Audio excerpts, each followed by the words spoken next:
What's up, everyone, and welcome to this unboxing of this Kotobukiya ArtFX Superpower statue of Green Lantern Hal Jordan. Let's have a look at the box, and this statue utilizes the motif of the old Superpowers figure line from Kenner, and you can see that illustrated here on the sides of the box. There's product information on the bottom. And we get the Superpowers logo here on the top of the box. On the back, we get product shots of some of the other statues that are available in the Superpowers line, as well as a brief write-up on this particular statue. I'll have close-up shots of the box details at the end of the video if you would like to see them. And the front of the box says Green Lantern Classic Statue. And now it's time to bust open this box and see what's inside.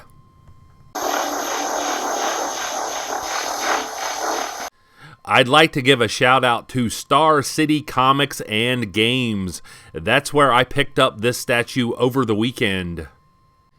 They have a wide selection of comics, games, and collectibles, so check them out if you're in the Roanoke, Virginia area. Here is the statue free of the box, but still in the inner plastic. And here is Hal Jordan, free of the box and ready to rumble. This piece won't appeal to all collectors since it's a statue based on an action figure rather than a realistic design. However, it is affordable, and there is a great deal to appreciate with this collectible, so let's have a closer look at the loose details now. Here's a look at the personal power battery, and it's painted a matte green, and there's some excellent sculpting here. Here's a close-up of the lower body, and we get sculpting at the tops of the boots, as well as wrinkles sculpted into the boots. The statue has joints sculpted into the knees, however they are not working joints. That is simply part of the Superpowers action figure motif. There are stamps on the bottoms of the feet, and I really appreciate how glossy the black sections of the costume look. Kotobukiya did a good job with their paint selection there. And here's a closer look at the sculpted hip joints on this statue. Here's a look at the statue's torso, and there's certainly more detail here than we got with the old Superpowers figure line. The musculature is more realistic, and you can see that here with the pectorals and the abdominals. And on the back, there's definition to the latissimus dorsi, as well as the trapezius area. And the paint applications are very precise. Here's a closer look at the arms, and they are in a straight position, and they're sculpting at the tops of the gloves. The other hand is a gripping hand, and it is possible to work the personal power battery into that hand. And here's a close-up of the Green Lantern ring. And this is not perfect, however, it is far superior than what we often get with Green Lantern action figures. And here's an even closer look. I really appreciate the size on this ring, and it is on the proper finger. The paint applications are decent. There's not too much dripping. However, I wish that the edges were painted a little better. And I would have preferred a little more sculpting around the edges to make this look like it's actually encircling the finger.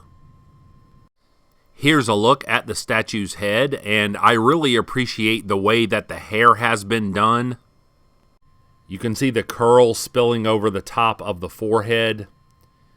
There's excellent detail around the jaw area as well as the ears.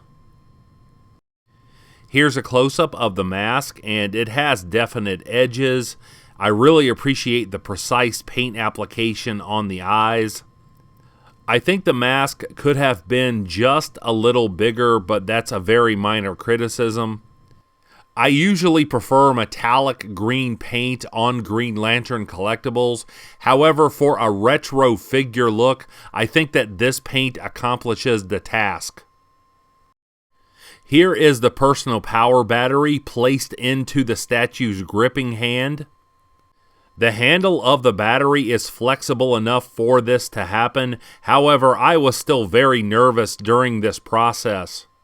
If you pick up one of these statues, I would certainly advise you to be gentle and take your time to avoid any damage while putting the battery into the statue's hand. For a size comparison, here is the statue next to the DC Universe Classics 6-inch Hal Jordan figure, as well as the McFarlane Superpowers 4.5-inch Hal Jordan figure. Although this statue is in a basic pose, it is still an attention-grabbing collectible. If you're a fan of statues based on DC Comics characters, or you're a fan of the old Superpowers figure line, or you're a collector of all things Green Lantern like me, you may well want to add this statue to your collection.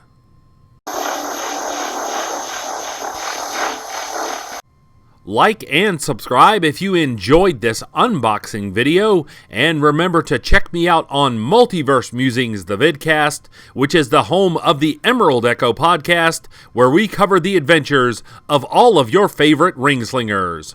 And that's available right here on YouTube. And I'll be back with more Green Lantern content soon. But until we meet again, this has been the Emerald Enthusiast, and thanks for watching!